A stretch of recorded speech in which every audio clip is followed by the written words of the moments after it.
Stroke Awareness Month, an important time to find out if you may be at risk. And Dr. Omran Kaskar is a vascular neurologist with Spectrum Health Medical Group. All right, doctor, let's start with identifying some of the risk factors that we should be aware of when it comes to stroke. Some of the major risk factors are things that you probably go to your primary care doctor for, like blood pressure, diabetes, high cholesterol, managing your weight. Another one would be smoking. Another risk factor would be atrial fibrillation, if you're diagnosed with that. Those are risk factors for stroke. Okay, Yeah. so when we think about stroke, we have heard this, we know people that Sure. have experienced stroke, but what are some of the warning signs that we should really pay attention to? Because I think a lot of times we know of a couple of them, but maybe not all of them. So things like sudden onset of numbness or weakness in the face, arm, or leg, confusion, trouble speaking or understanding words, trouble seeing in one or both eyes, difficulty with walking, dizziness, difficulty with coordination of any extremities, or even a severe headache or the worst headache of your life that just happens all of a sudden.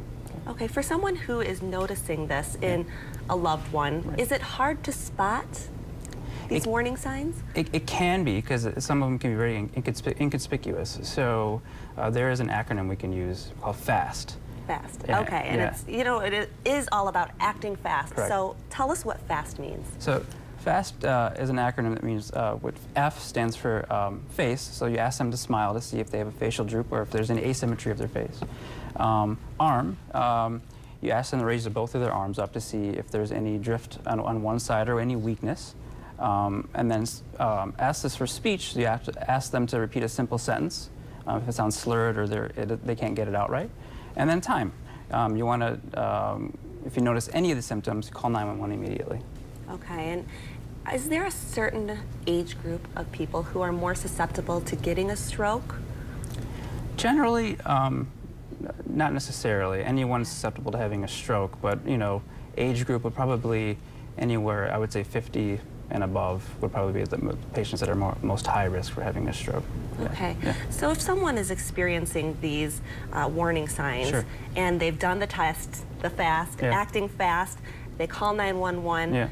it really is all about time. Yeah, Time matters. Time matters because there's certain types of interventions or therapies we can give within a certain time window that work in a certain time. So if they can get to the hospital within, let's say, 3 to 4.5 hour window, in that time frame, we can give certain IV medications or even interventional therapies where a different physician will go in through the groin, like you're having a heart attack, and they'll go up into the brain and pull out the blood clot if they find one. So.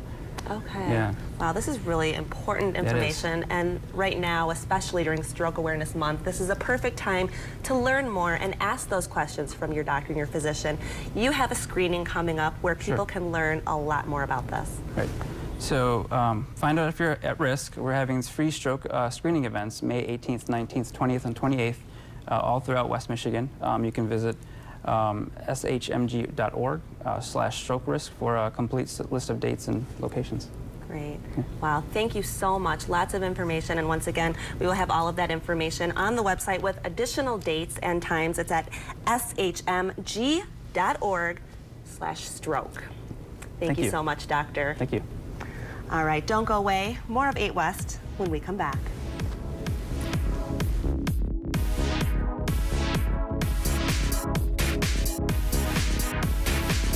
Are you West?